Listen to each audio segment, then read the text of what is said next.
ஒரு வீட்டில் கிறிஸ்துவுக்குள் மரிக்கிற எவனும் அந்த வீடு துக்க வீடு கிடையாது. அது ஒரு விதத்தில் பரலோகத்தின் திருமண வீடு. தேவாதி தேவனல்லோ என் இதயத்தின் ராஜாவே. அவள்கிட்ட இருந்துதானே நல்ல பழக்கமும் அதுதான், கெட்ட பழக்கமும் அதுதான். ஒருத்தங்களை நம்பிட்டா அவங்க என்னதான் தீங்கு செஞ்சாலும் அந்த குறை அவளுக்கு தெரியாது. அவங்க செய்கிறத பார்த்து நம்ம கற்றுக்கணும். உட்காந்துருப்பாங்க 5:30 மணிக்கு எழுந்திரிச்சு வந்தாலும் பைபிள் வச்சுட்டு உட்காந்துருப்பாங்க. 4 மணிக்கு எழுந்திரிச்சு வெளியில் பாத்ரூம் போயிட்டு போகலானும் பைபிள் வச்சுட்டு உட்காந்துருப்பாங்க.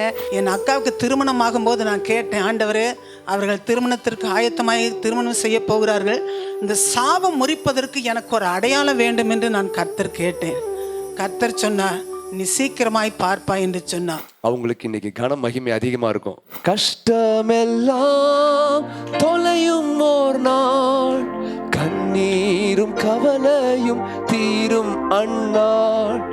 கஷ்டமெல்லாம் தொலையும் ஓர் நாள், கண்ணீரும் கவலையும் தீரும் அந்நாள். நீங்க ஏதாவது நல்ல காரியம் செஞ்சுட்டு அதை மனிதர்கள் ஏற்றுக்கலையா, அதை மனிதர்கள் நீங்க பட்ட வேதனையை அவங்க புரிஞ்சுக்கலையா, அதற்கு அவங்க பிரதிபலன் செய்யலையா, கவலைப்படாதீங்க, ரெட்டிப்பான பங்கை கர்த்தர் உங்களுக்கு தருவார்.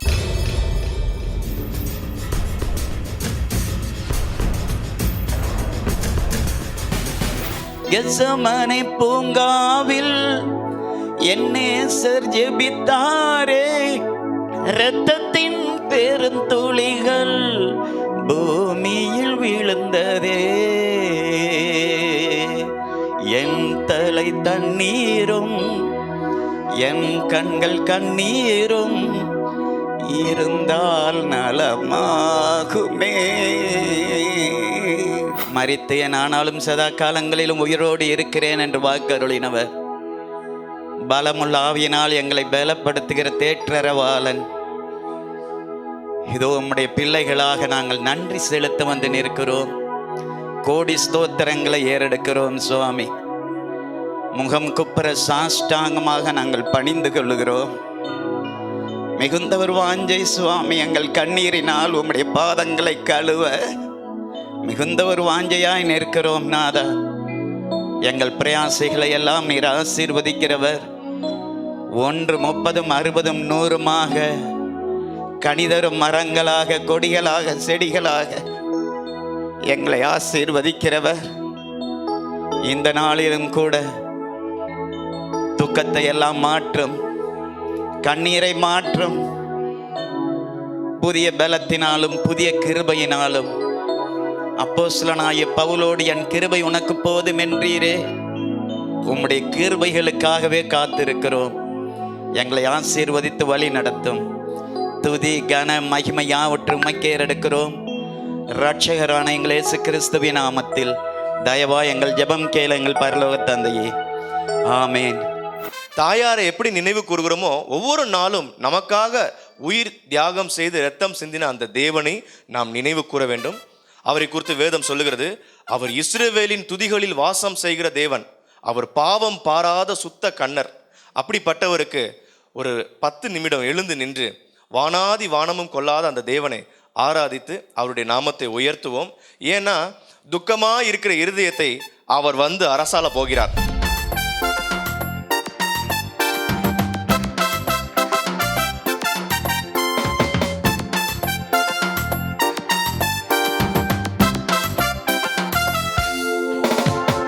வானாதி வானம் கொள்ளா கர்த்தாதி கர்த்தர் நீரே, வானாதி வானம் கொள்ளா கர்த்தாதி கர்த்தர் நீரே. தேவாதி தேவனல்லோ என் இதயத்தின் ராஜாவே, தேவாதி தேவனல்லோ என் இதயத்தின் ராஜாவே. அரசாளும் அரசாளும் அகிலமெல்லாம் அதிகாரம் உள்ளவரே, அரசாளும் அரசாளும் அகிலமெல்லாம் அதிகாரம் உள்ளவரே. வானாதி வானம் கொள்ளா கர்த்தாதி கர்த்தர் நீரே, வானாதி வானம் கொள்ளா கர்த்தாதி கர்த்தர் நீரே. தேவாதி தேவனல்லோ என் இதயத்தின் ராஜாவே. தேவாதி தேவனல்லோ என் இதயத்தின் ராஜாவே. எழுந்து வாரும் மத்தியிலே அள்ளி தாரும் கிருபைகளை. எழுந்து வாரும் மத்தியிலே அள்ளி தாரும் கிருபைகளை. மன்னாதி மன்னன் நீரே பணிகின்றோம் பாதத்திலே. மன்னாதி மன்னன் நீரே பணிகின்றோம் பாதத்திலே. அரசாலும் அரசாலும் அகிலமெல்லாம் அதிகாரம் உள்ளவரே. அரசாலும் அரசாலும் அகிலமெல்லாம் அதிகாரம் உள்ளவரே. வானாதி வானம் கொள்ளா கர்த்தாதி கர்த்தர் நீரே. ஓ வானாதி வானம் கொள்ளா கர்த்தாதி கர்த்தர் நீரே. தேவாதி தேவனல்லோ என் இதயத்தின் ராஜாவே. தேவாதி தேவனல்லோ என் இதயத்தின் ராஜாவே. ஆயிரம் ஆயிரம் பேர்களிலே அழகில் சிறந்தவர் நீர்வானவே. ஆயிரம் ஆயிரம் பேர்களிலே அழகில் சிறந்தவர் நீர் மாத்திரமே. உள்ளத்தின் நேசமெல்லாம் உமக்கே என்றென்றுமே. எங்கள் உள்ளத்தின் நேசமெல்லாம் உமக்கே என்றென்றுமே. அரசாலும் அரசாலும் அகிலமெல்லாம் அதிகாரம் உள்ளவரே. அரசாலும் அரசாலும் அகிலமெல்லாம் அதிகாரம் உள்ளவரே. வானாதி வானம் கொள்ளா கர்த்தாதி கர்த்தர் நீரே. வானாதி வானம் கொள்ளா கர்த்தாதி கர்த்தர் நீரே. தேவாதி தேவனல்லோ என் இதயத்தின் ராஜாவே. தேவாதி தேவனல்லோ என் இதயத்தின் ராஜாவே. இஸ்ரவேல்ல ஒரு பழக்கம் உண்டு. என்னன்னா, பெண்ணை நிச்சயதார்த்தம் பண்ணதுக்கு அப்புறம் அந்த பெண்ணை பார்த்த அந்த மகன் என்ன செய்யணும், அந்த பெண்ணுக்கு ஒரு ரூமை ஆயத்தப்படுத்தணும், ஒரு வீட்டை ஆயத்தப்படுத்தணும். அந்த வீடு என்னைக்கு ஆயத்தமாகுதோ அன்னைக்கு வந்து திருமணம் பண்ணிக்குவாரு. இது இஸ்ரவேல் கலாச்சாரம், இஸ்ரவேலர்களுக்கு உள்ள கலாச்சாரம். அந்த ரூம் ஆயத்தமாகிடணும், அந்த தனி அறை ஆயத்தமாகிடணும். ஆயத்தமானதுக்கு அப்புறம் அந்த பெண்ணை அழைத்து போக அந்த மணவாளன் வருவார். இந்த பூமியில உயிரோடு இருக்கிறோம் பார்த்தீங்களா, நாமெல்லாம் இப்போ தாய் வீட்டில் இருக்கிறது போல. தாய் வீடுனா இனி புகுந்த வீட்டுக்கு போக போகிறோம், நம்மளுடைய மணவாளன் வீட்டுக்கு போக போகிறோம். அந்த வீட்டில் அநேக வாசஸ்தலம் உண்டாம். அவர் போய் உங்களுக்காகவும் எனக்காகவும் அதை ஆயத்தம் பண்ண போகிறேன் என்று சொன்னவர் அதை ஆயத்தமும் பண்ணி வைத்திருக்கிறார். ஹல்லேலூயா. இந்த பூமியில துக்கம் கண்ணீர் கவலை எல்லாம் நீங்கும்படியாக அந்த தாயார், அருமையான தாயார் சரோஜா முத்தையா அவர்களே தேவன் தன்னுடைய அறைக்கு அழைத்து சென்று விட்டார். ஹல்லேலூயா. நீ பூமியில இருந்தது போதும், உன் அம்மா வீட்டில் இருந்தது போதும், இனிமேட்டுக்கு யுகத்திற்கும் நீ அங்க வந்து என் கூட தான் இருக்கணும். என்னை பார்த்து கொண்டிரு, உன்னை மணந்து கொள்வேன் என்று நிச்சயித்து போன நான் உன்னை மறந்து போகவில்லை, வந்து உன்னை திருமணம் செய்து அழைத்து கொண்டு விட்டேன். ஒரு வீட்டில் கிறிஸ்துவுக்குள் மரிக்கிற எவனும் அந்த வீடு வந்து துக்க வீடு கிடையாது, அது ஒரு விதத்தில் பரலோகத்தின் திருமண வீடு. ஹல்லேலூயா. அது தேவன் வந்து அந்த நாளில் அந்த ஸ்திரியோ அந்த மகனையோ அழைத்து தன்னுடைய வீட்டிற்கு செல்லுகிறார்.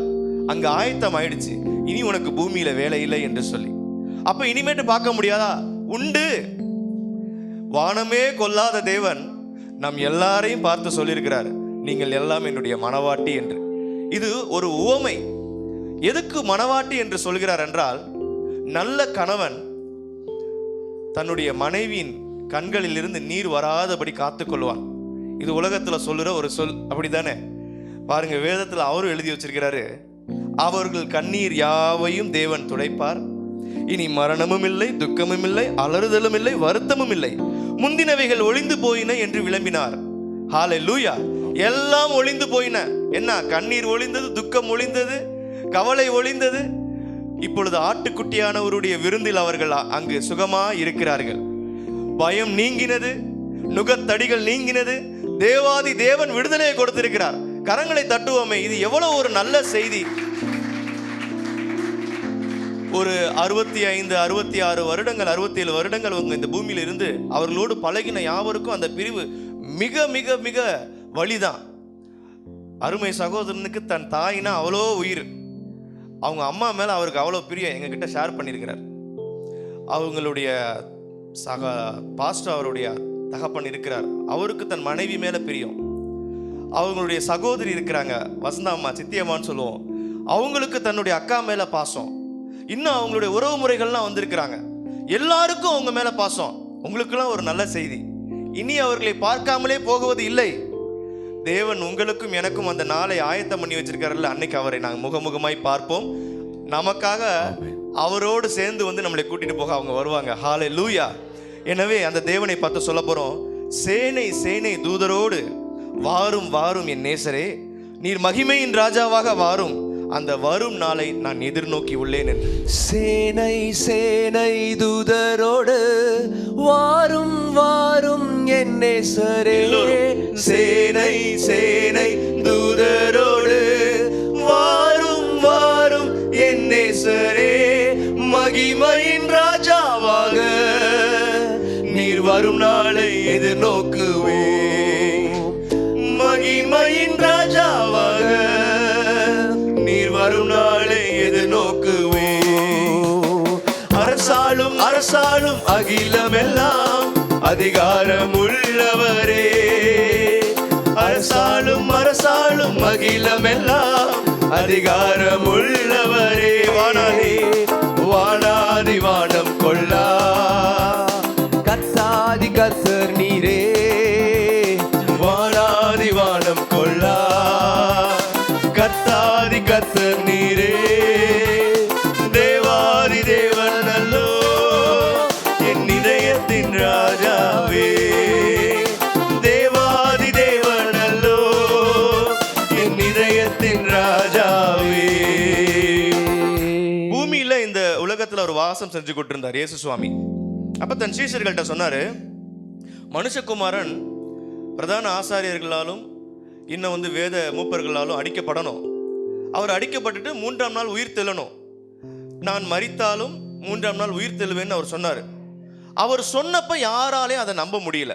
அவர் இறந்தோன்னு எல்லாம் ஓடிட்டாங்க. அவருடைய கல்லறைக்கு கூட பார்த்தீங்கன்னா அவருடைய பாடியை அவங்க வந்து எம்பாம் பண்றதுக்கு வராங்க. அவர் உயிரோடு எழுந்துட்டாரான்னு பார்க்க வரல. ஆனா கர்த்தர் சொன்னபடியே உயிர் தெழுந்தார். அவர் 3ஆம் நாள் உயிர் தெழுவேன் என்று வாக்குரைத்து அவருடைய வாக்கு பொய்த்தே போகல. அவர் சொன்னபடியே உயிர் தெழுந்தார். போனவங்க எல்லாத்துக்கும், அவருடைய உடலை தேடி போனவங்க எல்லாத்துக்கும் ஆச்சரியம், எங்க அடிக்கப்பட்ட இயேசு கிறிஸ்து? அப்ப தூதர்கள் சொல்றாங்க, யாரை தேடிட்டு இருக்கீங்க? அவர் சொன்னபடியே உயிர் தெழுந்தார். அவர் இப்ப உயிர் தெழுந்து விட்டார், போய் எல்லாத்துக்கும் அதை அறிவிங்க அப்படின்னு. அதே இயேசு சுவாமி இன்னொரு வாக்கையும் சொல்லிட்டு போனார். என்ன தெரியுமா? இப்ப நான் பரம் ஏறுறேன், நான் ஏறுவது போலயே மீண்டும் இறங்கி வருவேன். நான் இப்ப தனியா போறேன், ஆனா நான் திரும்பி வரும்பொழுது உங்களையெல்லாம் அழைச்சிட்டு போவேன் அப்படின்னு அவர் சொல்லியிருக்கிறார். அவர் உயிரோடு எழுந்தது சொன்னபடியே நடந்தது உண்மைதானே? அப்படி என்றால் அவர் வரப்போகிறதும் உண்மைதானே? ஹல்லேலூயா. அவர் வந்து நம்மளை அழைத்து செல்வார். அது உண்மை, அது உண்மை, அது உண்மை.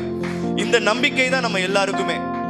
சேனை சேனை தூதரோடு வாரும் வாரும் என் நேசரே, சேனை சேனை தூதரோடு வாரும் வாரும் என் நேசரே, மகிமையின் ராஜாவாக நீர் வரும் நாளை எதிர்நோக்குவோம், மகிமையின் ராஜாவாக நீர் வரும் நாளை எதிர்நோக்குவோம். அவர் வரும் அந்த நாள்ல ஏன் அவர் மகிமையின் ராஜா என்றால், அவர் பரம் ஏறி போனதை கொஞ்சம் பேர் தான் பார்த்தாங்க. ஆனா அவர் மகிமையாய் திரும்பி வரும் பொழுது இந்த உலகமே அவரை பார்க்கும். முடங்காத முழங்கால்களும் முடங்கும். அவரை அறிக்கை செய்யாத நாமும் அறிக்கை செய்யும். இவரே மெய்யான தேவன் என்று இயேசு கிறிஸ்துவை அறிக்கை செய்கிற நாள் மிக விரைவில் வரப்போகிறது. அந்த நாளில் யார் தெரியுமா அந்த சேனை? யார் தெரியுமா அந்த தூதர்கள்? நமக்கு பிரியமானவர்கள் நமக்கு முன்பாக சென்றார்கள் அல்லவா, அவர்கள் தான் சேனையாகவும் தூதராகவும் வரப்போகிறார்கள். அங்க ஒரு பர்வதம் இருக்கிறது, அது அசைக்கவே அசைக்கப்படாதான். அந்த பர்வதத்தை போல உங்களையும் என்னையும் அவர் பார்க்கிறாராம். நாம் அசைக்கப்படுவதே இல்லையாம். அவரை பார்த்து ஒரு விஷயம் சொல்ல போறோம். நீதானே என் துணையானி, என் கேடகமும் மானி. நீதானே என் துணையானி, என் கேடகமும் மானி. என்னை நினைப்பவரே, என்னை ஆசீர்வதிப்பவரே, என்னை நினைப்பவரே, என்னை ஆசீர்வதிப்பவரே, என்னை நினைப்பவரே, என்னை அவர் உங்களை நினைத்துக் கொண்டிருக்கிறார். என்னை ஆசீர்வதிக்கிறவராகவும் இருக்கிறார். என்னை நினைப்பவரே, துக்கம் ஆறுதல் ஆற்ற வந்த உங்களுடைய துக்கம் நீங்கும்படி அவர் செய்வார். என்னை நினைப்பவரே, என்னை ஆசீர்வதிப்பவரே. உம்மை நம்புவே, உம்மை நம்புவே, முடிவு பரியந்தம் உம்மை நம்புவே.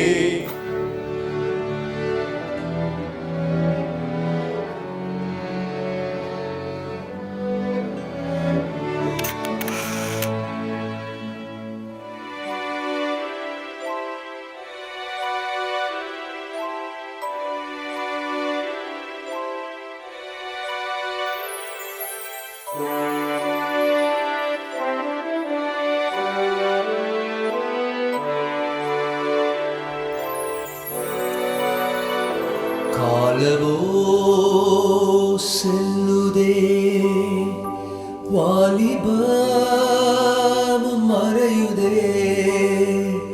காலவோ செல்லுதே, வாலிபமும் மறையுதே. எண்ணமெல்லாம் வீணாகும், கல்வியெல்லாம் மண்ணாகும்.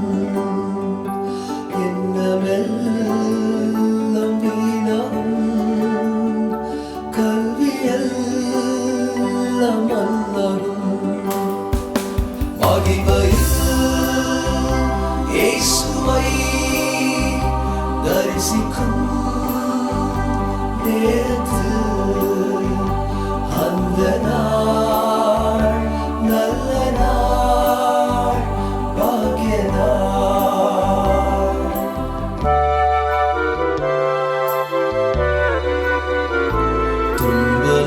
துன்பமெல்லாம் மறைந்து போ,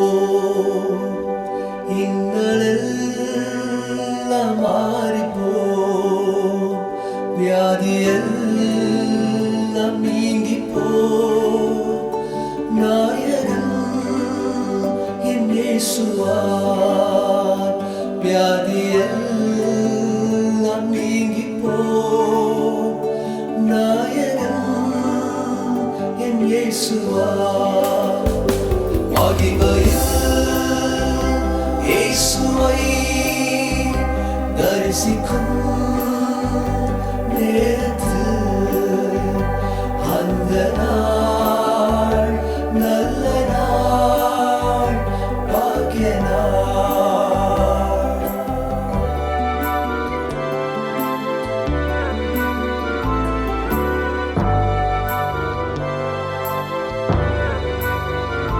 கருணையின் அழைப்பினார் மரண நேரம் வருகையில் சுற்றத்தார் சூழ்ந்திட பற்றுள்ளோ காதலிட. சுற்றத்தார் சூழ்ந்திட பற்றுள்ளோ காதலிட. இயேசுவை தரிசிக்கும் நேரத்தில் அந்த நாள் நல்ல நாள், பாக்கிய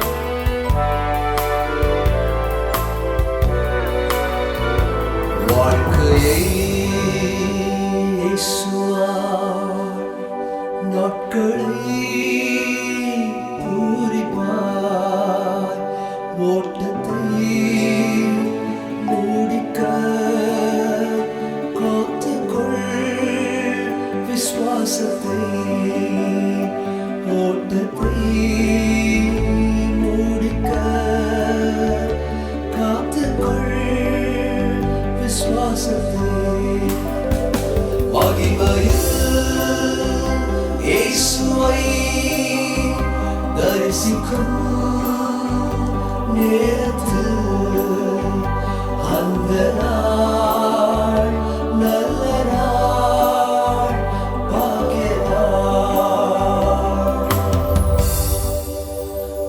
அந்த நாள் நல்ல நாள் பாக்கிய நாள். புறஜாதி மத்தியில் பிறந்ததான என்னை கூட அவரை அறிந்து கொள்ளும்படியாய், அவர் ராஜாதி ராஜன் என்று தெரிந்து கொள்ளும்படியாய், உலக இரட்சகர் என்று நம்மை மீட்க வந்த கடவுள் என்று தெரிந்து கொள்ளும்படியாய் தேவன் எனக்கு தந்தான பாக்கியத்துக்காய் சிலாக்கியத்துக்காய் கர்த்தரை துதிக்கிறேன். 1974 ஜனவரி 24 தான் இந்த தெய்வத்தை பற்றி அறிந்து கொள்ளும்படியாய் தேவன் என்னை வழி நடத்தினார். வழி நடத்தின விதங்கள் அது அதிசயமானது. அது சொல்ல போனால் அது சாட்சி தனியாக இருக்கிறது. ஒரு நாள் கர்த்தருக்கு சித்தமானால் உங்களுக்கு நான் சொல்லுகிறேன். 74 ரட்சிக்கப்பட்டேன். 76 என்னுடைய கல்யாணம் நடந்தது. 76 ஜனவரி 8ஆம் தேதி. நான் ரட்சிக்கப்பட்டதும் ஜனவரி, கல்யாணம் நடந்ததும் ஜனவரி. என்னோட மனைவியை பற்றி சொல்ல போனால், தகப்பனை இழந்தவள். தகப்பன் யாரென்று, அவர் அன்பு என்னென்று தெரிவதற்கு முன்பாகவே அவரை மறைத்து விட்டார். அந்த தாயாரின் அரவணைப்பில் வாழ்ந்ததான அவளை விவரம் தெரிவதற்கு முன்பாகவே அவர் பாட்டி வீட்டில் தான் வளர்ந்தார். கஷ்டம் என்ன என்பதை நல்ல உணர்ந்தவள். அதனால இளம் வயதில் அவளுடைய கஷ்டங்கள் அதிகம். கஷ்ட நாட்கள்லையும் தேவனை மட்டும்தான் பற்றி கொள்ளணுங்கிறதான அந்த குடும்பத்தில் உள்ளதான தாயாருடைய பழக்க வழக்கங்கள் என்னுடைய மனைவிக்கு வந்தது. காலையில் 3:30 மணிக்கு எந்திரிச்சிடுவேன். நல்ல ஜெபம் பண்ணுவேன். மத்தியானம் தனி ஜெபம் பண்ணுவேன். பைபிள் வாசிக்கிறது மட்டும் இல்லை, ஒரு பிரசங்கியார் மாதிரி நோட் எழுதி அவளுக்கு ஒவ்வொரு வருஷமும் 2 டைரி ஆகும். அந்த வாசிக்கிறதான வசனங்களை டைரியில் அவளுக்கு பிடிச்சதான கர்த்தருடைய வார்த்தையை டைரியில் எழுதுவேன். 1 மணி நேரம் 2 மணி நேரம் இப்படியே போயிட்டு தான் இருக்கும். வேலைகள்லாம் முடிச்சுட்டு இதை ஏன் சொல்கிறேன்னா, கர்த்தருடைய வசனத்துக்கு அவ்வளவா மதிப்பு கொடுத்தவள். இந்த வசனத்தை எழுதிட்டு, அது மட்டும் இல்லை, அவள்கிட்ட இருந்ததான நல்ல பழக்கமும் அதுதான், கெட்ட பழக்கமும் அதுதான். ஒருத்தங்களை நம்பிட்டா அவங்க என்னதான் தீங்கு செஞ்சாலும் அந்த குறைய அவளுக்கு தெரியாது. குறைய பார்க்கவே மாட்டேன். ஏன்னா 46 வருஷம் அவளோட நான் வாழ்ந்துருக்கிறேன். எனக்கு கடமைகளில் செய்கிறதுல நம்பர் 1 எனக்கு வேண்டிய கடமைகள், சாப்பாடாக்கிறது, எனக்கு வேண்டியதான மற்ற எல்லா காரியங்களும் பண்ணதில் அவளை மாதிரி செய்ய முடியாது. என்னுடைய பசங்க கல்யாணம் முடித்த பிறகு கூட மருமக சமைச்சு வச்சா கூட எனக்கு சமைக்க விட மாட்டான். அவள் தான் கொஞ்சம் சமைச்சு வச்சுப்பான். அந்த அளவுக்கு தன்னுடைய கடமைகளில் உண்மையாக இருந்தான். வியாதிப்பட்டுக்கள் ஆயிடுச்சுன்னா பெஸ்ட் நர்ஸ் அவள் தான். அந்த அளவுக்கு தன்னுடைய கடமைகளில் தவறில்லை. கர்த்தர் நாமத்துக்கு ஸ்தோத்திரம். பட் ஒரு வேலையை கொடுத்துட்டிங்கன்னா அது நீங்கள் மறந்துடலாம். அந்த அளவுக்கு அதை பொறுப்பாக செய்து முடிக்காதான் அவருடைய செய்து முடித்தா தான் தூங்குவோம். சில நாட்களில் அவங்க சர்ச்சில் உள்ள வேலைகள் இருக்கும். நைட்டில் 2 மணி 3 மணிக்கு இருக்கும். வேலை செஞ்சுட்டு வந்துட்டு காலையில் நாங்கள் எந்திரிக்கிறதுக்கு முன்னாடியே எந்திரிச்சு அந்த வேலைகளை செஞ்சிட்ருப்போம். ஏன்னா அவர்கிட்ட கொடுத்த வேலையை என்றைக்கும் அது முடியாதுன்னு சொன்னதே கிடையாது.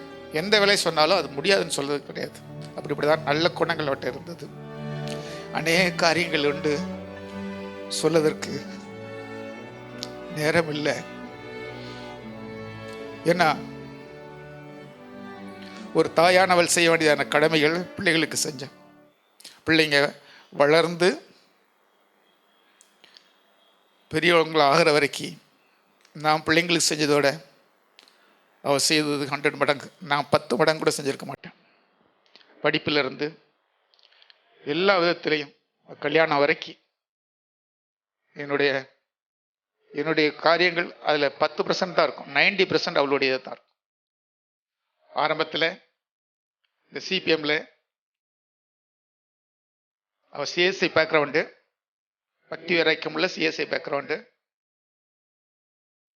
முதல் நாள் கூட்டத்துக்கு போகிறா, புதன்கிழமை பைபிள் ஸ்டடி, சனிக்கிழமை காத்திரு கூட்டத்துக்கு போனாப்புல, சனிக்கிழமை அபிஷேகம் கிடைச்சிருச்சு. ஞானஸ்தானம் பெறல, ஒன்றும் தெரியாது, கர்த்தரை பற்றி தெரியும். ஆனால் அந்த டேரி மீட்டிங்கில் உட்கார்ந்த உடனே, அப்போ பிஎம் தாமஸ் தான் தலைமை பாஸ்டராக இருந்தவர், தான் அங்கே இருந்தார், சென்ட்ரல் பாஸ்டர். அவர் கூட்டம் நடத்துகிறாரு. ஒரு 1/2 ஹவருக்குள்ளே 2 மணி நேரம் நடக்கும் கூட்டம். ஆனால் 1/2 ஹவருக்குள்ளே அவளுக்கு ஒரு பெரிய அக்னி அபிஷேகம் கிடைச்சது. அக்னி அபிஷேகம்னா அந்த லேடிஸ் ஃபுல்லாக, அந்த ஹால் ஃபுல்லாக சுற்றி வர முடியாத ஒரு பெரிய அபிஷேகம் கிடைச்சது. கடைசியில் அவளுக்கு வியாதிப்பட்டு ஹாஸ்பிட்டல் அட்மிட் ஆகும் போது தான் அன்பை பகிர்ந்து கொண்டோம். தனிமையாக இருக்கும்போது எங்களுடைய குறைகளை பேசிக்கொண்டோம். கர்த்தருடைய நாமத்துக்கு ஸ்தோத்திரம். கடைசியில் சமாதானத்தோட என் மனைவி ஜீவனை எடுத்துக்கொண்டார். எடுப்பதற்கு முன்பாக புதன்கிழமை என்னுடைய மூத்த பையன் வந்து மாத்திரை கொடுக்க போகிறான். அப்போ கொடுக்கும்போது அவள் சொல்கிறா, இதுதான் கடைசி மாத்திரைன்னு. ஆனால் 4000 ரூபாய்க்கு மாத்திரை இருக்குது, அன்னைக்கு தான் வாங்கி வச்சுருக்கோம். நீ எனக்கு மாத்திரை தர வேண்டியது இல்லைப்பா, சமாதானமாயிருன்னு சொல்கிறான். அந்த ராத்திரி முழுவதும் ஜெபத்திலையும் தீர்க்க தரிசனத்திலையும் தரித்திருந்திருக்கிறார். ஏன்னா கூட இருந்ததான சகோதரி சொல்லி தான் தெரிஞ்சது. அவன் சொன்னதான வார்த்தை எல்லாம் நிறைவேறிச்சு. ஒரு வார்த்தை கூட கீழே விழலை. ஜபாவோட மனைவியை கூப்பிட்டு இந்த காரியத்தை நீ செய்யணும்னு சொல்லிட்டோம், சொல்லி முடிச்சுட்டு தான் ஜீவனை விட்டுருக்கிறான். என் குடும்பத்தை மட்டுமாய் நடத்தின கர்த்தர் இந்த நாட்களில் எங்கள் அழைப்பு கிளங்கி வந்ததான உங்களுக்கு அனைவருக்கும் கர்த்தருக்குள் நன்றி சொல்கிறேன். கர்த்தர் செய்தான சகல உபகாரங்களுக்கும் சிறிதும் பெரிதுமான செய்து வருகிற நன்மைகளுக்கும் கர்த்தருக்கு கோடாகோடி ஸ்தோத்திரங்களை ஏறெடுத்து என்னுடைய சாட்சி முடித்துக்கொண்டு கர்த்தருடைய நாமத்துக்கு ஸ்தோத்திரம். எங்கள் அக்கா வீட்டுக்காரி இப்போ சொன்னது போல் நான் தகப்பன், நாங்கள் 3 பேரும், நான் 3 மாத குழந்தையாக இருக்கும்போது என் தகப்பன் மரித்து விட்டார்.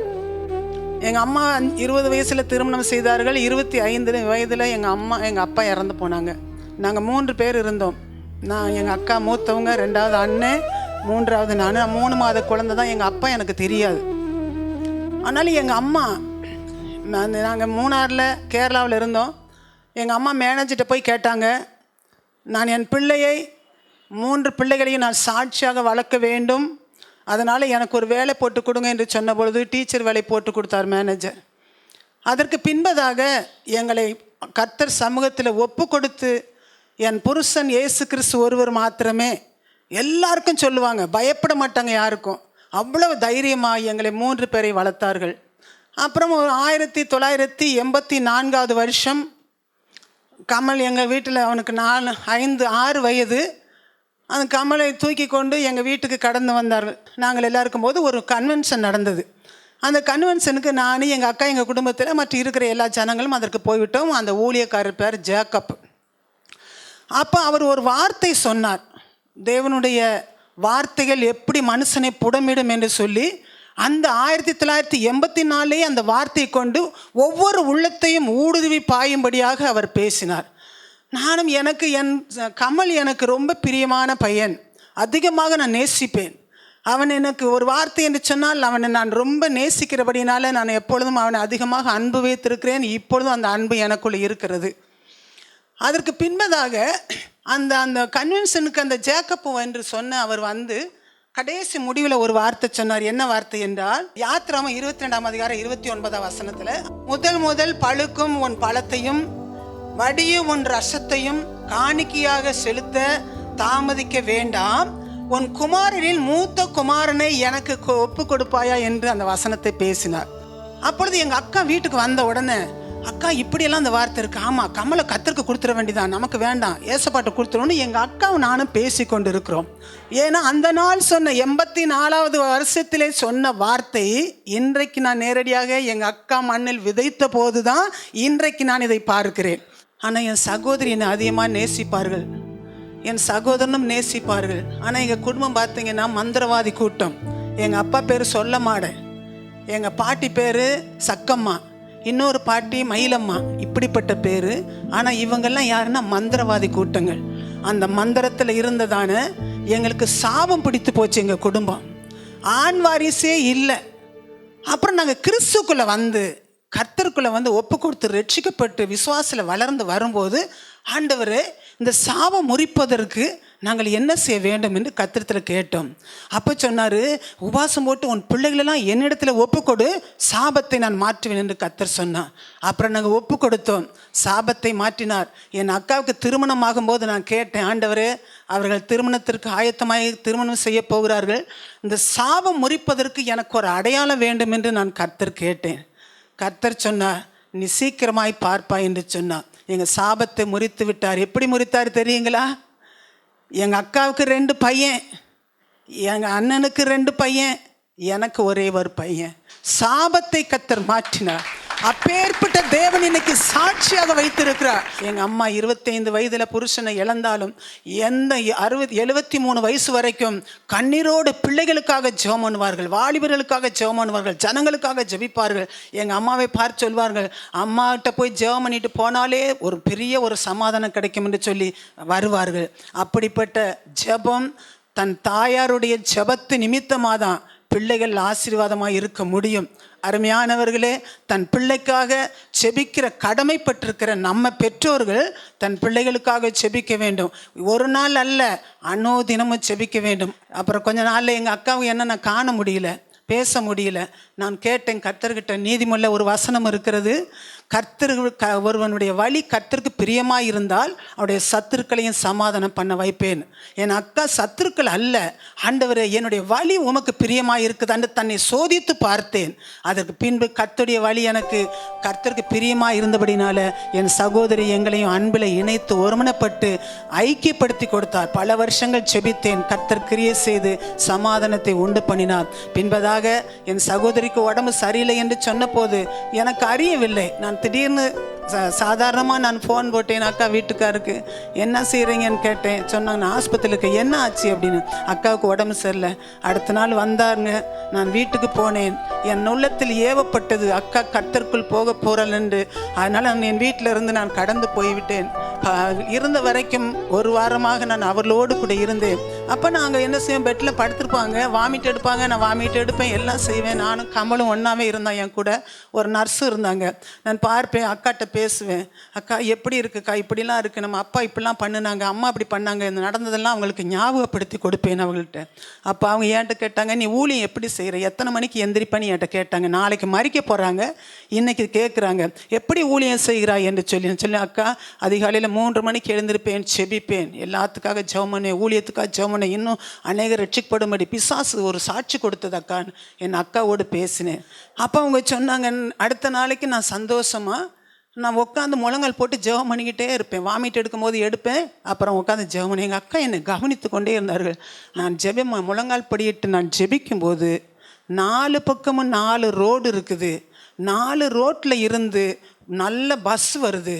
4 பஸ்லேயும் 4 சிறு பிள்ளைகள் வெண்வஸ்திரம் தரித்து அந்த பஸ்ஸில் ஏறி எல்லாரும் எங்கள் அக்கா நடுப்புற படுத்திருக்காங்க. 4 பஸ்ஸும் வந்து எங்கள் அக்காவை கூட்டிகிட்டு போக வர்றாங்க. கரெக்டாக 3 மணிக்கு, புதன்கிழமை 3 மணிக்கு இந்த தரிசனத்தை பார்த்தேன். வீட்டில் வந்து நான் சொன்னேன், கர்த்தரவங்களை அழைப்பதற்கு தம்முடைய தூதலுக்கு கட்டளையிட்டு விட்டார், அவர்கள் கர்த்தருக்குள் கடந்து போவான்னு சொல்லி அவரும் சொன்னார், நானும் சொன்னார். ஆனால் ஒருவருக்கு ஒரு காரியம் சம்பவிக்க நடக்கும் என்றால் பரிசுத்தவான்களுக்கு வெளிப்படுத்தாமல் எந்த காரியத்தையும் அவர் செய்வது இல்லை. அதனால் மரணத்தை குறித்து கர்த்தர் திட்டமாய் வெளிப்படுத்தினார். அதனால் கர்த்தர் செய்தார். ஆனால் இந்த நாளிலும் கூட இப்படிப்பட்ட ஒரு நல்ல நாளையும் இந்த சந்தோஷமான நாட்களையும் இது கவலை அல்ல. ஏனென்றால் நம்மளும் ஒரு நாள் காண போகிறோம். அவர்களை முந்தி விட்டார்கள், நம்ம பிந்த போகிறோம், அவ்வளோதான்.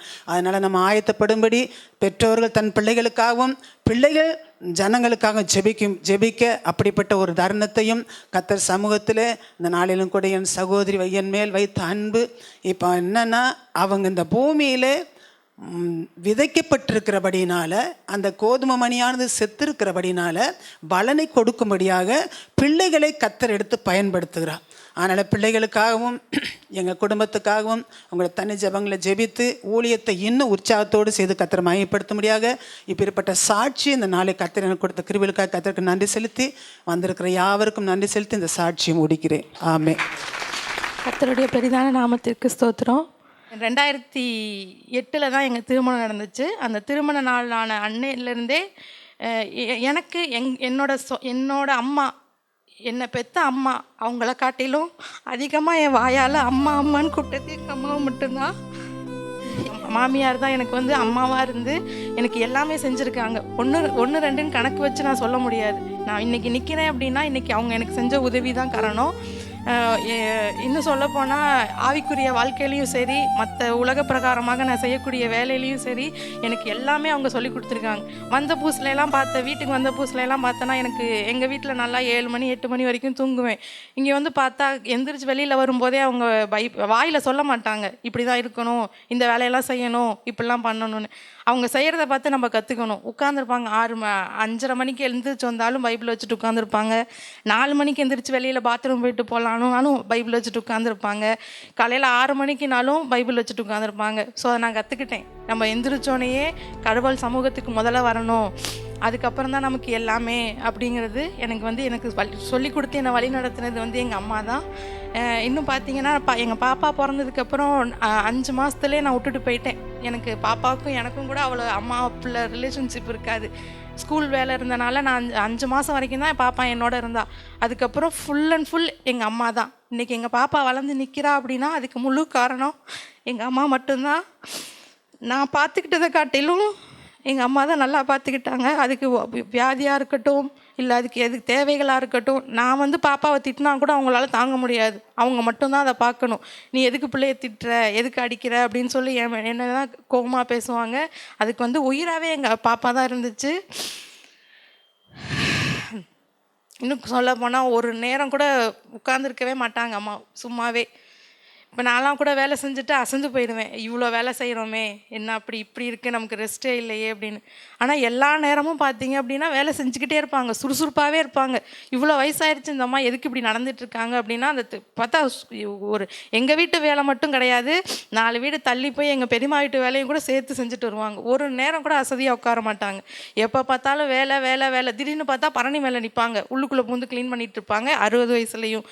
என்னடா இவங்க இப்படி வேலை செய்கிறாங்களே நம்ம யோசிக்கணும். காலையில் எந்திரிச்சதுலேருந்து ஜெபம் பண்ணிவிட்டு செய்ய ஆரம்பித்தாங்கன்னா ரைட்டு தூங்க போகிற வரைக்கும் ஏதாவது ஒரு கமிட் பண்ணிகிட்டே இருப்பாங்க. சமையலாகட்டும், மற்ற எல்லாமே அவங்க தான். இன்னும் என்ன சொல்ல போகிறதுனா, அவங்க இல்லாத வாழ்க்கையை வந்து எங்களால் என்னால் நினச்சி பார்க்கவே முடியாது. இப்போ தான் நான் உணர்றேன். சொல்லிட்டு அடிக்கடி சொல்லுவாங்க, நான் போனதுக்கப்புறம் தான் உனக்கு தெரியும், நீ வந்து நிறையா கற்றுக்கணும், நான் போனதுக்கப்புறம் தான் தெரியும்னு. இப்போ நான் உணர்றேன், எங்கள் அம்மா இல்லாமல் எனக்கு ஒரு வெறுமையான வாழ்க்கை. காலையில் எழுந்திரிச்சு வெளியில் வரும்போதெல்லாம் அப்படியே வீடே ஒரு என்ன சொல்கிறது, ஒன்றுமே இல்லாத, அம்மா இல்லாத ஒரு இதுதான் எனக்கு தெரியுது. ஏன்னா அவங்க போனது வந்து சாதாரணமான ஒரு இடம் கிடையாது. எங்கள் பரமபிதா அவரோட வீட்டுக்கு போயிருக்காங்க. வந்த புதுசுலலாம் பார்த்தீங்கன்னா எனக்கு சரியாக சமையல்லாம் செய்ய தெரியாது.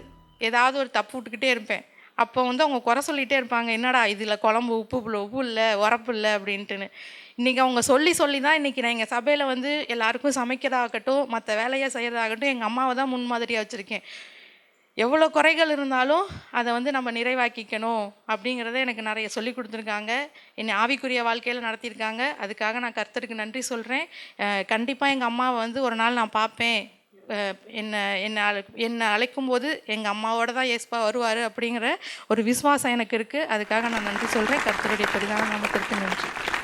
நானும் அம்மாவை பற்றி 2 வார்த்தையை சொல்லிவிட்டு ஒரு 5 நிமிஷத்தில் ஒரு வேத வசனத்தை நம்ம பார்த்துட்டு இதை முடிக்க போகிறோம்.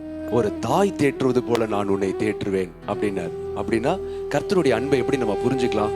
நம்ம தாய் நமக்கு என்ன செய்கிறாங்களோ அப்படி தான் கர்த்தர் செய்வாராம். அவர் 300 படி போயிட்டார். ஸ்திரீயானவள் கர்ப்பத்தின் பிள்ளைக்கு இறங்காமல் தன் பாலகனையே மறப்பாளோ, அவள் அப்படி மறந்தாலும் நான் மறக்க மாட்டேன். அப்படின்னா தாய் மட்டும் இல்லை, அவங்களே ஒரு சில நேரம் மறந்தா கூட நான் மறக்க மாட்டேன்னு சொல்றார். ஸோ தேவனுடைய அன்பை புரிஞ்சுக்கிறதுக்காகத்தான் நம்ம எல்லாத்துக்கும் தாயை கொடுத்துருக்கிறார். ஹல்லேலூயா. ஸோ கர்த்தர் நம்மளை எப்படி விசாரிப்பார், கர்த்தர் நம்மளை எப்படி தேற்றுவார், கர்த்தர் நம்மளை எப்படி நோக்கமாக இருக்கிறாருன்னா நம்ம அம்மா மாதிரி தான். எல்லாத்துக்கும் நம்மளுடைய வாழ்க்கையில் நம்ம அம்மாவை பார்த்துருப்போம், அவர்களை போல. அதே போல் எங்கள் அம்மாவை பற்றி ஒரு 2 நல்ல வார்த்தையை நான் சொல்லணும் அப்படின்னா, அவங்க நான் தூங்கி நான் பார்க்கல. மதியானம் தூங்கி பார்த்துருக்கேன், அவங்க இரவு நேரத்துலையோ இல்லை காலையில் நான் தூங்கி பார்க்கல. எப்போ எந்திரிச்சு வந்தாலும் 3 மணிக்கு நான் வெளியே வந்தாலும் ராணி சொன்னது போல் அவங்க ஜோம் பண்ணிட்டு தான் இருப்பாங்க. நான் சில நேரம் சத்தம் போடுவேன், ஏன் அப்படி ஜோம் பண்ணிக்கிட்டே இருக்கிறீங்க, போதும் போய் தூங்குங்க, போங்க போய் ரெஸ்ட் எடுங்க. 3 to 4 ஒரு ப்ரேயரு, 4 to 5 ஒரு ப்ரேயரு, அப்புறம் 5லேருந்து 6 வரைக்கும் பைபிள். அதுக்கப்புறம் தான் அதே போல் என்ன உடம்பு சரியில்லாமல் இருந்தாலும் சரி, அவங்க எவ்வளோ உடம்பு சரியில்லாமல் இருந்தாலும் நான் வெளியே வந்து பல்லு விளக்கிட்டு நான் வெளியே வரும்போது எனக்கு காஃபி இருக்கும். அது அப்போ தான் நினச்சேன், சரி அவங்க எங்கே தான் நான் எப்படி எந்திரிக்கிறது அவங்களுக்கு தெரியும்லாம் தெரியல, கரெக்டாக வந்து அவங்க அதை வச்சுருவாங்க. அப்போ தான் நான் நினச்சேன், நம்முடைய தேவைகள் எல்லாவற்றையும் கர்த்தர் செய்கிறார். ஹல்லேலூயா. நான் எழுந்தாலும் படுத்தாலும் நீர் என்னோடு கூட இருக்கிறீர். தாவீது சொல்றார், நான் எந்திரிச்சாலும் நீங்கள் பக்கத்தில் இருக்கிறீங்க, நான் படுத்தாலும் நீங்கள் பக்கத்தில் இருக்கிறீங்க, என்னுடைய அலைச்சல்கள் எல்லாத்தையும் நீங்கள் அறிஞ்சிருக்கிறீங்க, இந்த அறிவு எனக்கு எட்டாததும் மிகுந்த ஆச்சரியமாகவும் இருக்கிறதுன்னு தாவீது சொல்றார். அது நான் எங்கள் அம்மா கிட்ட பார்த்தேன். எவ்வளோ உடம்பு நடக்கவே முடியாது, எனக்கு இன்னைக்கு முடியல அப்படின்னு அவங்க சொன்னதே கிடையாது. போய் கரெக்டாக செய்ய வேண்டியதை நான் எங்கள் அம்மாவுக்கு செஞ்சதுன்னு பார்த்தா அது எண்ணிடலாம், கை விட்டு எண்ணிடலாம். அந்த கடைசியாக 10 நாள் தஞ்சாவூரில் நான் இருந்த அந்த நாளும், அப்புறம் என்னைக்காவது உடம்பு சரியில்லைன்னா சுடுதண்ணி, எனக்கு தெரிஞ்சு ஒரு 2 தடவை இதோட சுடுதண்ணி வச்சு கொடுத்துருப்பேன். அதை தவிர வேற நான் உங்களுக்கு எதுவும் செஞ்சது கிடையாது. மாறா அவங்க தான் எல்லாத்துக்கும் செய்த ஒரு ஒரு ஒரு நிலையை கர்த்தர் கொடுத்துருந்தாரு. அதுவும் இல்லாமல் உடம்பு வலிக்குது, எனக்கு இது வேலை செஞ்சு டயர்டுன்ற ஒரு வார்த்தை அவங்க வாயிலிருந்து வரவே வராது. நாங்கள் போய் கேட்கணும், டயர்டாக இருக்கா, இதாக இருக்கா, உடம்பு வலிக்குதா, கைவலி, இல்லை இல்லை அதெல்லாம் ஒன்றும் இல்லை, அதெல்லாம் ஒன்றும் இல்லை.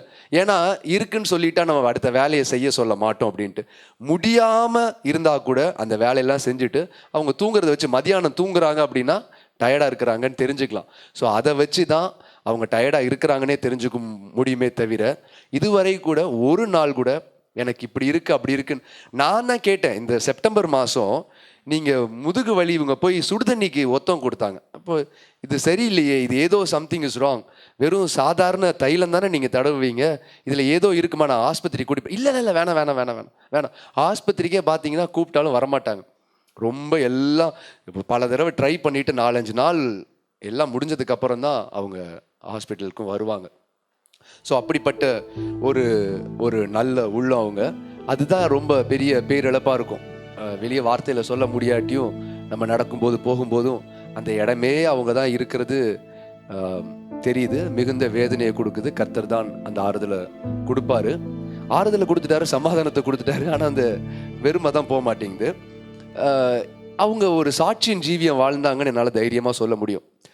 பழைய சபையில் இருக்கும்போது சில தவறான பழி சொற்கள் அவங்க மேலே சொல்லப்பட்டுச்சு. அதுக்கு பஞ்சமே இருக்காது, நிறைய இருக்கும். இல்லை என் மேலே தப்பு இல்லை அப்படின்னு சொல்லவே மாட்டாங்க, எனக்கு கொந்தளிக்கும். இப்படி அவங்க ரொம்ப உடஞ்சு போயிட்டாங்க. எனக்கு தெரியும் அவங்க ஷீ இஸ் broken அப்படின்னு தெரியும். ஏன்னா சொல்லப்பட்ட பழி மிகுந்த பெரிய பழி, அதை யாராலையும் நிவர்த்தி சொல்ல முடியாத ஒரு அவமானத்தை சொல்லிட்டாங்க. தவறா, அது அவங்க செய்யாத தப்பை செஞ்சிட்டாங்கன்னு சொல்லிட்டாங்க. நான் அந்த வேலையெல்லாம் நான் அங்கே அந்த பழைய சர்ச்சில் வேலையெல்லாம் முடிச்சுட்டு நான் வீட்டுக்கு போகிறேன். வீட்டுக்கு போய் கதவு பூட்டி இருந்துச்சு, சத்தத்தையே காணோம். என்னடா சத்தத்தை காணமேன்னு சொல்லிட்டு கதவை திறந்தா மெல்லமாக ஒரு சவுண்டு கேட்டுச்சு. அவங்க ரூம் பூட்டி இருந்தது. அந்த ரூம்குள்ளே இருந்து ஒரு சத்தம் மட்டும் எனக்கு கேட்டுச்சு. அவர் பாட்டு பாடிட்டு இருந்தாங்க. என்ன தெரியுமா? உங்க முகத்தை பார்க்கணுமே ஏசையா, உங்க முகத்தை பார்க்கணுமே ஏசையா, உங்க முகத்தை பார்க்கணுமே ஏசையா, உங்க முகத்தை பார்க்கணுமே ஏசையா. இதையே ஒரு 10 நிமிஷமா பாடிட்டு இருந்தாங்க, உங்க முகத்தை பார்க்கணும். அடுத்து கொஞ்ச நேரம் கழிச்சு நான் போயிட்டு மூஞ்செல்லாம் கழுவிட்டு திரும்ப வரேன். அப்புறம் திரும்ப மாடிக்கெல்லாம் போயிட்டு நான் திரும்ப வரும்போது திரும்ப ஒரு லைன், எந்தன் பாடுகள் வேதனை மறை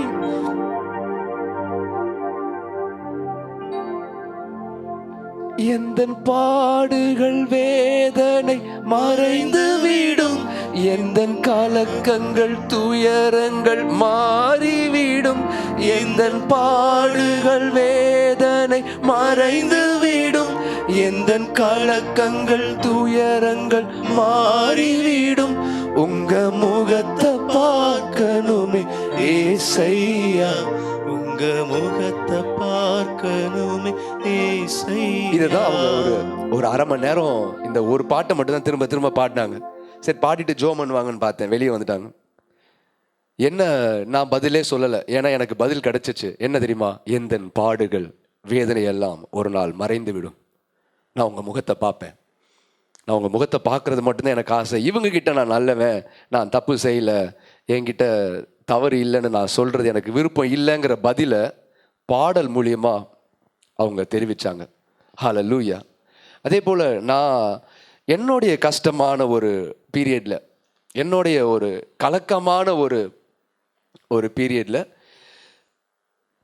எப்படா இதை விட்டு நம்ம வெளியே வரப்போகிறோம், நம்ம ஒரு டிப்ரெஷனுக்குள்ளே போயிடுவோமோ, அவ்வளோதானோ, நம்மளுடைய வாழ்க்கை முடிஞ்சிருச்சோ அப்படின்னு நான் ரொம்ப மனவேதனைப்பட்ட நேரத்தில் எங்கள் அம்மா எனக்கு சின்ன வயசில் சொல்லி கொடுத்த ஒரு பாடல் தான் எனக்கு மிகுந்த ஆறுதலை கொடுத்துச்சு. மிகுந்த ஆறுதல் கொடுத்துச்சு. என்னன்னா, அந்த நான் ஏற்கனவே சொல்லியிருக்கேன், அது என்ன சூழ்நிலை என்ன கஷ்டம்லாம் நான் உங்களுக்கு விவரித்து சொல்ல எனக்கு விருப்பம் இல்லை. ஆனால் அந்த பாட்டு எனக்கு மிகுந்த ஒரு ஆறுதலையும் ஒரு சமாதானத்தையும் கொடுத்துச்சு. அது எங்கள் அம்மா அடிக்கடி பாடுற பாட்டும் கூட. இதுதான் எங்கள் அம்மாவுடைய ஃபேவரட் லைன். கஷ்டமெல்லாம் தொலையும் ஓர் நாள், கண்ணீரும் கவலையும் தீரும் அண்ணா. கஷ்டமெல்லாம் தொலையும் ஓர் நாள், கண்ணீரும் கவலையும் தீரும் அண்ணா. இந்த பூமியில அம்மா இருக்கும்போது, ஐம் வெரி சாரி, நான் எல்லாத்தையும் அழுக வச்சுட்டு இருக்கேன்னு நினைக்கிறேன். பூமியில் இருக்கும்போது அவங்கள எந்த மேன்மையும் எடுத்துக்க மாட்டாங்க. எந்த மேன்மையும் இது வரைக்கும் அவங்க வாங்கினதே கிடையாது. எல்லா மேன்மையும் மற்றவங்களுக்குலாம் கிடைக்கும். இவங்க 300 பேர் 400 பேருக்கு ஒரே ஆளாக சமைப்பாங்க. 300 பேருக்கு ஒரே ஆளாக சமைப்பாங்க. 2 வேளையும் சமைப்பாங்க. நியூ இயர் முடிச்சுட்டு நைட்டு தூங்கி இருக்கவே மாட்டாங்க. காலைல வடை, கேசரி, இட்லி. இது பத்தாதுன்னு மதியான நேரத்தில் அவங்க பிரியாணி செய்வாங்க. பிரியாணி செஞ்சு முடித்ததுக்கப்புறம் அப்புறம் நைட்டு எங்களுக்குரிய எல்லா டீ காஃபி எல்லாம் செஞ்சு முடிச்சுட்டு அவங்க தூங்குறது ரொம்ப லேட்டாக தான் போய் தூங்குவாங்க. அடுத்த நாள் காலையில் எப்பொழுதும் போல் அவங்க எந்திரிப்பாங்க. இப்படி அவங்க இப்படி எல்லாம் செஞ்சு முடித்தாலும் இவங்க தான் கமலமாக தான் இதெல்லாம் செஞ்சாங்கன்னு எங்கேயுமே பேர் வராது. உள்ள எல்லாத்துக்கும் தெரியும் இவங்க தான் செஞ்சாங்கன்னு. எந்த பேரோ மேன்மையோ ஒரு ஷால் கூட இது வரைக்கும் she did not receive. அவங்க வாங்கினது கிடையாது. ஆனால் இன்னைக்கு பரலோகத்தில் கர்த்தர் அவர்களை கனம் பண்ணி இருப்பார். ஏன்னா பூமியில் நம்ம மகிமை பெற்றுட்டோம்னா அங்கே பரலோகத்தில் மகிமை இல்லைன்னு சொல்கிறார். அவங்களுக்கு இன்னைக்கு கனம் மகிமை அதிகமாக இருக்கும். கஷ்டமெல்லாம் தொலையும் ஓர் நாள், கண்ணீரும் கவலையும் தீரும் அந்நாள்.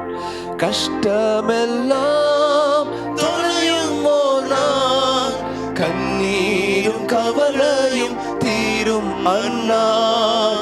ரெட்டிப்பான பங்கை பெற ரட்சகர் அழைத்திடுவார். ரெட்டிப்பான பங்கை பெற ரட்சகர் அழைத்திடுவார். ரெட்டிப்பான பங்கை கர்த்தர் நிச்சயமா என்னுடைய தாயாருக்கு தருவார். ஹல்லேலூயா. நான் விசுவாசிக்கிறேன். அது மாத்திரம் கிடையாது, நீங்க ஏதாவது நல்ல காரியம் செஞ்சுட்டு அதை மனிதர்கள் ஏற்றுக்கலையா, அதை மனிதர்கள் நீங்க பட்ட வேதனையை அவங்க புரிஞ்சுக்கலையா, அதற்கு அவங்க பிரதிபலன் செய்யலையா, கவலைப்படாதீங்க. ரெட்டிப்பான பங்கை கர்த்தர் உங்களுக்கு தருவார். மனுஷன் சுயநலம் பிடிச்சவன். அவனுக்கு ஒரு தேவை இருந்துச்சுன்னா தான் அவங்கள பெருசா சொல்லுவான். ஆனா கர்த்தர் அப்படி செய்ய மாட்டார். நீங்கள் தனிப்பட்டு செய்த ஒவ்வொரு நன்மையான காரியத்திற்கும் மிகுந்த கனத்தையும் மிகுந்த மேன்மையும் கர்த்தர் உங்கள் எல்லாத்துக்கும் தருவார். ஒரு சின்ன எண்ணத்தை சொல்கிறேன். மனைவியினுடைய நேசம் ஒரு மாதிரி இருக்கும், என்னுடைய பாப்பாவுடைய நேசம் ஒரு மாதிரி இருக்கும், என்னுடைய பிராண சிநேகிதர்களுடைய நேசம், சபை மக்களுடைய நேசம், சகோதரருடைய நேசம், ஒரு நேசமும் அதை மாற்ற முடியாது. இப்போ லூயிஸ் என்னை நேசிக்கிறது போல் வேற யாரும் என்னை நேசிக்க முடியாது. ராணி என்னை நேசிக்கிறது போல் ராணி மட்டும்தான் நேசிக்க முடியும், வேற யாரும் நேசிக்க முடியாது. தகப்பன் நேசிக்கிறது. ஆனால் இப்போ எங்கள் அம்மா நேசிக்கிற மாதிரி இனிமேல் யாரும் என்னை நேசிக்க முடியாது. ஐயோ அவங்க இல்லையே, நான் என்ன பண்ணுறது? அப்போ நான் நினைக்கிறேன், ஒருவேளை பாப்பா என்னை அது போல் நேசிக்குமா, அந்த நேசம் வருமான்? இல்லையே, பாப்பாக்கு என்னை பற்றி தெரியவே தெரியாது.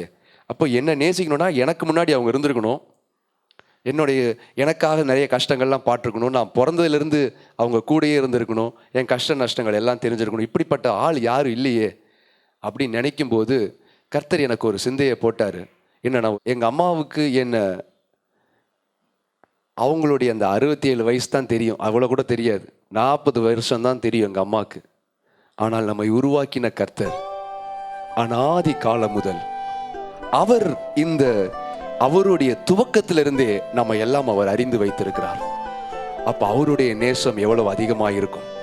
Hallelujah. Even before we were formed in the womb of our mother, நம்முடைய தாயினுடைய கருவில் நாம் உருவாவதற்கு முன்பதாகவே கர்த்தர் உங்கள் ஒவ்வொருவரையும் அறிந்து வைத்திருக்கிறார். ஆகவே அந்த சிநேகத்தை ஒருத்தராலும் மாற்ற முடியாது, ஒருத்தராலும் ரீப்ளேஸ் பண்ண முடியாது. அன்பில் சிறந்தது நம்முடைய தேவனுடைய அன்புதான். தேவன் அன்பாகவே இருக்கிறார். அது எப்படிப்பட்ட அன்புனா சும்மா சாதா அன்பு கிடையாதான். நம்மளுடைய கருவு உருவாவதற்கு முன்பதாகவே நம்மை அறிந்திருக்கிறார், நம்மை பேர் சொல்லி அழைத்திருக்கார். அம்மா கூட கரு உருவாகும் போது நம்மளை என்னெல்லாம் பார்க்க முடியாது, ஸ்கேன் பண்ணி தான் பார்க்கணும். அதுவும் கருப்பா சிவப்பான்னு தெரியாது. ஆனால் நம்ம கரு உருவாகிறதுக்கு முன்னாடி இது கருப்பா, இது சிகப்பா, இது கோவப்படுமா, இது கோவப்படாதா, இது எப்படிப்பட்ட ஆள், எப்படி எல்லாத்தையும் நம்மளை தெரிந்த தேவன் நம்ம எவ்வளவாய் அவர் நேசிக்கிறார். நாட்கள் ஆக ஆக நேசம் கூடுதுன்னு அர்த்தம். கர்த்தர் நம்மை அனாதி காலமாய் நம்மை நேசிக்கிறார். ஹல்லேலூயா. இப்போ மரணத்தை பற்றி நம்ம மெமோரியல் சர்வீஸ் வந்திருக்கோம், அதனால் ஒரு 2 வசனத்தை நம்ம வாசிக்கலாம். எபிரேயரின் புஸ்தகம் 2:9. என்றாலும் தேவனுடைய கிருபையினால் ஒவ்வொருவருக்காகவும் மரணத்தை ருசி பார்க்கும்படி தேவ தூதரிலும் சற்று சிறியவராக்கப்பட்டிருந்த இயேசு மரணத்தை உத்திரித்தது நிமித்தம். இயேசு கிறிஸ்து ஏன் தேவ தூதரோட சிறியவரா படைக்கப்பட்டாராம்? மரணத்தை ருசி பார்க்கும்படி. ஹல்லேலூயா. இன்னைக்கு அம்மாவினுடைய மரணத்தை நினைக்கிற நேரத்துல, அதை நம்ம நினைவு கூற நேரத்துல இன்னொரு மரணத்தையும் நம்ம நினைக்கணும். நமக்கெல்லாம் ஒரு நம்பிக்கை உண்டு. என்ன தெரியுமா அந்த நம்பிக்கை? நாம தனியா மரிக்கிறது இல்லை, நமக்காக முன்னதாகவே நம்முடைய இரட்சகரும் மீட்பருமாகிய கிறிஸ்து மரணத்தை ருசி பார்த்திருக்கிறார். நம்ம படுற கஷ்டம் என்னன்னு புரியணுங்கிறதுக்காக தேவாதி தேவன், ஆதியும் அந்தமுமாய் இருக்கிறவர், அல்பாவும் ஒமேகாவுமானவர், முடிவே இல்லாதவர், தொடக்கமும் இல்லாத தேவன் மரணத்தை ருசி பார்க்கணுங்கிறதுக்காக அவர் என்ன பண்றாரா, தேவதூதரை விட சிறியவரா வரணுமா. ஏன்னா தேவதூதர்களுக்கு மரணம் கிடையாது, அவருடைய படைப்பாகிய தேவதூதருக்கும் மரணம் கிடையாது, மனுஷனுக்கும் மரணம் கிடையாது. மனுஷனை தேவதூதரிலும் சற்று சிறியவனாய் படைச்சார். ஆனா அவன் பாவம் செஞ்சதுக்கு அப்புறம் தான் தேவ மகிமை இழந்தது நிமித்தம் அவனுக்கு மரணம் வந்துருச்சு. இப்போ இந்த மரணத்தை கிறிஸ்து ருசி பார்க்கணும்னா அவரும் இந்த மனுஷனா, பாவப்பட்ட மனுஷனா, விழுந்து போன மனுஷனா பிறக்கணுமா. நான் ஒன்று சொல்லட்டுமா, இங்கே கூடி எல்லாம் வந்திருக்கிறீங்க, பலதரப்பட்ட மக்கள் வந்திருக்கிறீங்க. Of all the sacrifices that God has made, அவர் பண்ண பல தியாகத்துல பெரிய தியாகம் எது தெரியுமா? மனுஷனாய் அவர் வர வேண்டும் என்று எண்ணினதுதான். ஏன் தெரியுமா? ஏன்னா மனுஷனா பிறந்தா மரிக்கணும். மரணங்கிறது கடவுளுக்கு அடுக்காத ஒரு காரியம், கடவுளுக்கு ஒவ்வாத ஒரு காரியம். ஏன்னா ஃபர்ஸ்ட் ஆதாம் பாவம் செஞ்ச உடனே என்ன தெரியுமா சொன்னார்? ஐயோ நீ சாப்பிட்டுட்டியா, இனிமேல் நீ உயிரோடு இருக்கக்கூடாது. அந்த பழத்தை சாப்பிட்றதுக்கு முன்னாடி சொன்னார், இதை சாப்பிடும் நாளிலே நீ சாகாதா சாவ, நீ செத்துருவ. ஃபர்ஸ்ட் கடவுள் சொன்னது, நீ சாப்பிட்றாத செத்துருவ, மரணம் வந்துடும், நீ சாப்பிட்ற எனக்கும் உனக்கு உள்ள தொடர்பு போயிடும்லாம் சொல்லலை. கர்த்தர் பயந்த ஒரு காரியம் என்ன தெரியுமா? மரணம் வந்துருமா. ஆனாலும் உங்களை எண்ணி அவர் நேசித்தது நிமித்தம் குமாரனாகிய கிறிஸ்து நமக்காக, உங்களுக்காக என்னுடைய தாய்க்காக, நம்ம எல்லாத்துக்காகவும் மரணத்தை அவர் ருசி பார்த்தார். ருசி பார்ப்பதற்காக தேவ தூதரிலும் சற்று சிறியவனாய் அவர் இந்த பூமிக்கு வந்தார். எவ்வளவு பெரிய ஒரு மகத்துவமான காரியம் பாருங்களேன். கையை தட்டி தேவனை மகிமைப்படுத்திடுமா? ஒரு குழந்தை ரொம்ப வம்பு பண்ணிகிட்டே இருந்துச்சு. அவங்க அப்பா என்ன செய்கிறாரு, அந்த குழந்தைய நீ ரொம்ப வம்பு பண்ணிக்கிட்டே இருக்கன்னு சொல்லிட்டு ஒரு ஒரு பெட்டுக்கு மேலே ஒரு தடுப்பை போட்டு அந்த பெட்டுக்குள்ளே, இதுக்குள்ளே தான் இருக்கணும், பெரிய பெட்டு, இதுக்குள்ளே தான் நீ இருக்கணும்னு சொல்லிட்டு அவங்க அப்பா ஒரு அடியை போட்டு அந்த பையனை உள்ளே வச்சிட்டார். அந்த குட்டி பையனை உள்ளே வச்சிட்டார். இந்த பையனுக்கு தாத்தானா ரொம்ப பிடிக்கும். தாத்தாவோட விளையாட முடியலையேன்னு ஒரே குதிச்சுக்கிட்டு இருந்தான். கத்துறான், இன்னும் கத்துறான். உடனே இந்த தாத்தா பார்க்குறாரு. கொஞ்ச நேரம் யோசிச்சு பார்த்தார். வெளியே விடுங்க அவனை, கொஞ்சம் வெளியே விடுங்க, அவன் பண்ண வம்புக்கு உள்ளே தான் இருக்கணும் அப்படின்னு அவங்க அப்பா திட்டுறாரு. இந்த தாத்தாக்கு என்ன பண்ணுறதுன்னு தெரியல, இந்த பையனை வெளியே எடுக்க முடியல. உடனே என்ன தெரியுமா செஞ்சார் இந்த தாத்தா? அவர் கட்டில் மேலே ஏறி அவர் உள்ளே போயிட்டார். ஹல்லேலூயா. அதைத்தான் நம் அருள்நாதர் செய்தார். நாம் பாவம் செய்தது நிமித்தம் ஒரு தீர்ப்பு வந்தது, நீ சாகவே சாவாய், இதுக்குள்ளதான் இந்த மரண ஆக்கினைக்குள்ளாக நீ சாக வேண்டும் என்று தீர்ப்பு வந்தது. ஆனாலும் நம்மை பிரிய அவருக்கு மனம் இல்லாமல் அவரே இந்த பூமிக்கு வந்து நம்மோடு சேர்ந்து இணைக்கப்பட்டார், மரணத்தில் இணைக்கப்பட்டார். நாம் தனியாய் இப்பொழுது இருப்பதில்லை. நமக்காக மரணத்தை ருசி பார்த்த ஒருவர் உண்டு. அவர் மரணத்தை பரிகரித்தும் இருக்கிறார். அவர் மரணத்தை பரிகரித்திருக்கிறார். ஆகவே நிச்சயமாக நாம் எல்லாரும் ஜெயம் கொள்ளுவோம். நாம் ஜெயம் கொள்ளுவோம்.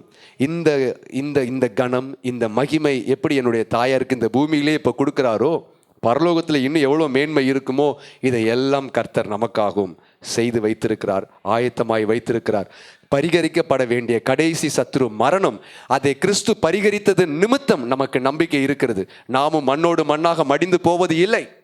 தாவீது ராஜாவா இருக்கும்போது அவனுடைய பையன் கட்டுப்பாடு பண்ணி ராஜ்ய பாரத்தை எடுத்துக்குவான். யார்கிட்ட? தாவீதுகிட்ட இருந்து ராஜ்ய பாரத்தை பிடுங்கிடுவார். அப்போ தாவீதுக்கு சண்டை போடுறதுக்கு ஒரு வாய்ப்பு இருந்துச்சு. ஆனால் தாவீது நினைக்கிறாரு, இல்லை என் பையன் தானே, அவன் வேணா ஆண்டுகிட்டு போட்டும், இங்கே இருந்தால் என்னை கொன்றுவான். ஆகவே நான் ஒன்று பண்ணுறேன், நான் காட்டுக்கு போகிறேன்னு சொல்லிட்டு அவனும் அவனுடைய சில ஃப்ரெண்ட்ஸு யோவாபெல்லாம் சேர்ந்து காட்டுக்கு போயிடுறாங்க. அப்படியே விட்டுருந்தான்னா பிரச்சனை கிடையாது. இந்த அப்சலம் என்ன பண்ணுறான், கொஞ்ச நாள் கழித்து அவங்க அப்பாவோட சண்டை போட வரான். இப்போ நல்லா கவனிங்க, தாவீது ராஜாவா இருந்தவர் எங்கே இருக்காரு? இப்போ காட்டில் இருக்கிறாரு. நேத்திக்கு வரைக்கும் அரண்மனையில் இருந்தவர் இன்னைக்கு காட்டில் இருக்கிறாரு. அவருக்கு எவ்வளோ கஷ்டமாக இருக்கும், எவ்வளோ வேதனை இருக்கும். செருப்பு கூட இல்லாமல் அவர் அரண்மனை வாழ்க்கை இல்லாமல் குகையிலையும் குட்டையிலையும் அவர் தன்னுடைய வாழ்க்கையை கழிச்சிட்டு இருக்கும்போது தன்னுடைய பையன் இவருக்கு விரோதமாக போர் செய்ய திரும்ப வரான், இவனை பிடிக்க வரான்னு சொல்லும்போது இவர் சொல்லுவார், சரி சண்டை போட போங்க, ஆனாலும் என் பையனை கொன்றுறாதீங்க அப்படிம்பார். ஆனால் யோவாப் என்ன பண்ணுவார், சண்டை போடுற நேரத்தில் அவனை கொன்றுவார். கொன்னதுக்கு அப்புறம் இப்போ தாவீதுக்கு சந்தோஷம் இருக்கணுமா இருக்கக்கூடாதா? ஏன்னா ராஜாவை திரும்ப அவர் போய் உட்காந்துடலாம். அந்த ஆள் செத்து போயிட்டா இப்போ நம்மளுக்கு ஒருத்தன் தொல்லை பண்ணானா என்ன நினைப்போம், அவன் சாவணுண்டா, அவன் செத்தானா நம்ம நிம்மதியாக இருப்போம் அப்படின்னு நினைக்கிறோம். அதே போல் அப்படி தான் இருப்பாருன்னு நான் நினச்சேன். செத்துட்டான்ற செய்தி வந்ததுக்கப்புறம் தாவீது சொல்கிறாரு, என் மகனே அப்சலோமே, என் மகனே, என் மகனே, உனக்கு பதில் நான் செத்திருந்தால் நலமாக இருக்கும். எப்போ நீ ராஜாவாக போகிற, உன்னுடைய கஷ்டம்லாம் முடிஞ்சு போச்சு, ஏன் நீ அழுவுற? யோவாப் சொல்கிறான், இல்லை அவன் செத்துருக்க கூடாது, நான் செத்துருக்கணும். தாவீது அப்படி சொல்கிறார். அப்சலோமுக்காக சாகலை. ஆனால் பிரியமானவர்களே, நம்முடைய கர்த்தரும் நம்முடைய மீட்பரும் தாவீது சொன்னார், நான் செத்திருந்தா நல்லா இருக்கும்னு. ஆனால் இயேசு கிறிஸ்து நமக்காய் மரணத்தை ருசி பார்த்தார்.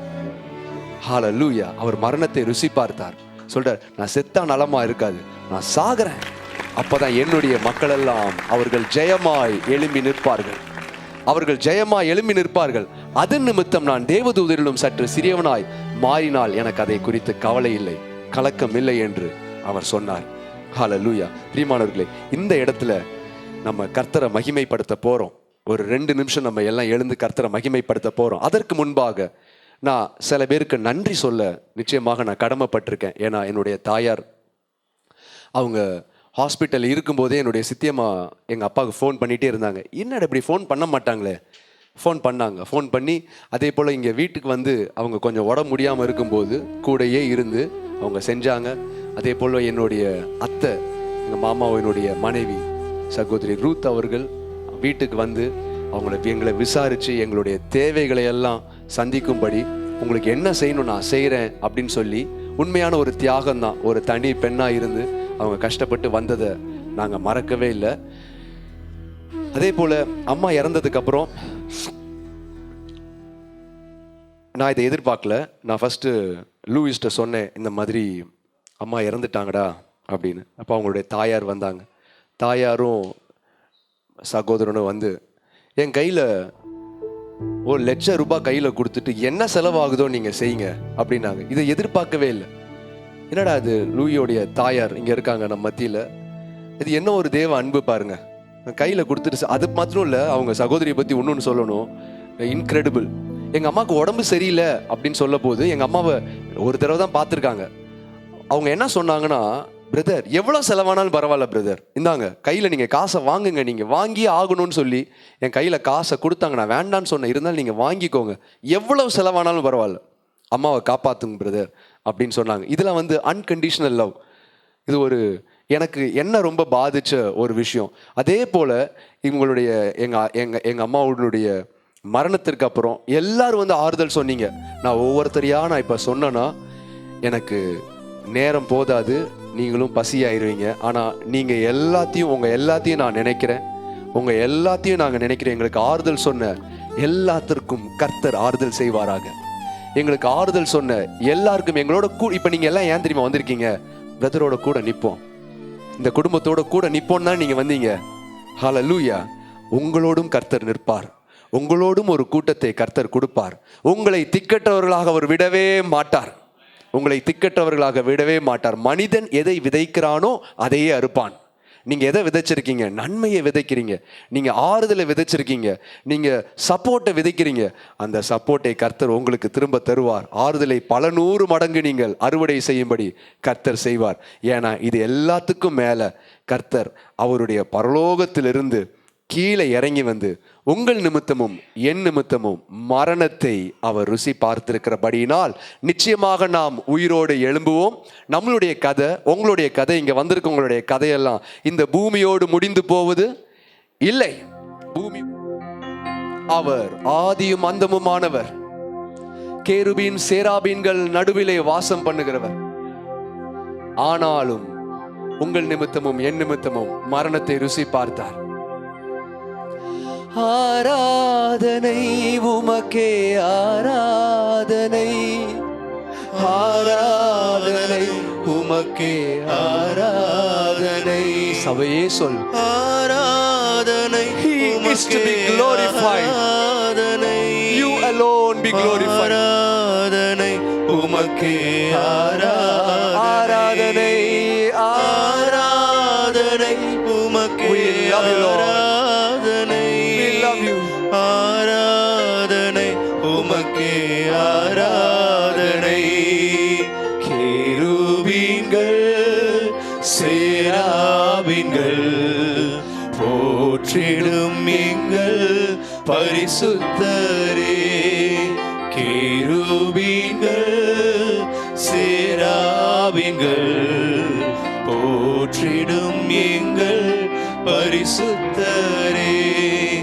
ஆராதனை உமக்கே ஆராதனை. சத்தத்தை உயர்த்தி ஆராதனை உமக்கே நன்றி உள்ள இருதயத்தோடு ஆராதனை உமக்கே ஆராதனை. We adore you. ஆராதனை. We worship you. ஆராதனை. ஆராதனை உமக்கே ஆராதனை. ஆராதனை உமக்கே ஆராதனை. சிங்காசனத்தில் வீற்றிருக்கும் பரிசுத்தரே, பரிசுத்தரே. சிங்காசனத்தில் வீற்றிருக்கும் பரிசுத்தரே. We love you Father. பரிசுத்தரே. ஆராதனை. ஆராதனை உமக்கே ஆராதனை. You alone be glorified. ஆராதனை உமக்கே ஆராதனை. You alone be glorified. ஆராதனை தான். ஆராதனை உமக்கே ஆராதனை ஆராதனை. ஆராதனை உமக்கே ஆராதனை ஆராதனை உமக்கே ஆராதனை ஆராதனை உமக்கே ஆராதனை ஆராதனை உமக்கே ஆராதனை. 7 குத்து விளக்கின் மத்தியிலே உலாவிடும் எங்கள் பரிசுத்தரே. 7 குத்து விளக்கின் மத்தியிலே உலாவிடும் எங்கள் பரிசுத்தரே. கைகளை உயர்த்தி ஆராதனை உமக்கே ஆராதனை ஆராதனை உமக்கே ஆராதனை உமக்கு மட்டும் ஆராதனை உமக்கே ஆராதனை ஆராதனை. ஆராதனை உமக்கே ஆராதனை. எல்லா கணத்திற்கும், எல்லா மகிமைக்கும், எல்லா மாட்சிமைக்கும் நீர் ஒருவரே பாத்திரப்பா. 7 குத்து விளக்கின் மத்தியில் உலாவுகிற எங்கள் பரிசுத்தரே, சிங்காசனத்தில் வீற்றிருக்கும் தூயவரே, எங்களுக்காக மரணத்தை பரிகரித்தவரே, பூமியின் அடிமையின் ரூபம் எடுத்தவரே, எங்கள் இயேசுவே, உம்மை போல் ஒரு தேவன் உண்டோ சுவாமி? உம்மை போல் ஒரு தேவன் உண்டோ? நாங்கள் தனியே விடப்பட்டவர்கள் இல்லையப்பா. எங்களை திக்கற்றவர்களாய் நீர் விடுவது இல்லையப்பா. எங்களை இந்த பூமியில் நலமோடு வாழ வைக்கிறீர், பரலோகத்திலும் எங்களை சேர்த்து கொள்ளுகிறீர். எங்களுக்கு யார் உண்டு? இந்த பூலோகத்தில் உமையல்லாமல் எங்களுக்கு வேறு யார் உண்டு? பரலோகத்திலும் உமையல்லாமல் எங்களுக்கு வேறு யார் உண்டு? நீர்தானே ஆண்டவரே, நீர்தான் தகப்பனே. வந்திருக்கிற ஒவ்வொருவரையும் நாங்கள் வாழ்த்துகிறோம், வந்திருக்கிற ஒவ்வொருவரையும் நாங்கள் ஆசீர்வதிக்கிறோம். உம்முடைய ஆசீர்வாதத்தின் கரம், உம்முடைய இரக்கத்தின் பார்வை, உம்முடைய அன்பு, உம்முடைய வல்லமை, உம்முடைய அபிஷேகம் வந்திருக்கிற ஒவ்வொருவர் மீதும் பாய்ந்து செல்வதாக ராஜா. சிங்காசனத்தில் வீற்றிருக்கிறவர், எங்கள் மத்தியில் பிரசன்னமாயிருப்பவர் தகப்பனே, ஒவ்வொருடைய தேவைகளையும் நீர் இப்பொழுது சந்திப்பீராக. அவர்கள் எங்களுக்கு ஆறுதல் சொல்ல வந்திருக்கிறார்கள், நீர் அவருடைய ஆறுதல் படுத்தி அனுப்புவீராக. அவருடைய குடும்ப சூழ்நிலை மாறுவதாக இயேசுவின் நாமத்தினாலே. அவருடைய சமாதானமின்மை மாறுவதாக இயேசுவின் நாமத்தினாலே. உம்முடைய காயப்பட்ட கரத்தினால் அவருடைய நோய்கள் எல்லாம் நீங்கி போவதாக இயேசுவின் நாமத்தினாலே. இதோ சுகம் உண்டாகட்டும், பலன் உண்டாகட்டும், ஜீவன் உண்டாகட்டும். இயேசுவின் இணையற்ற நாமத்தில் ஜெபத்தை எடுக்கிறோம் நல்ல பிதாவே, ஆமென்.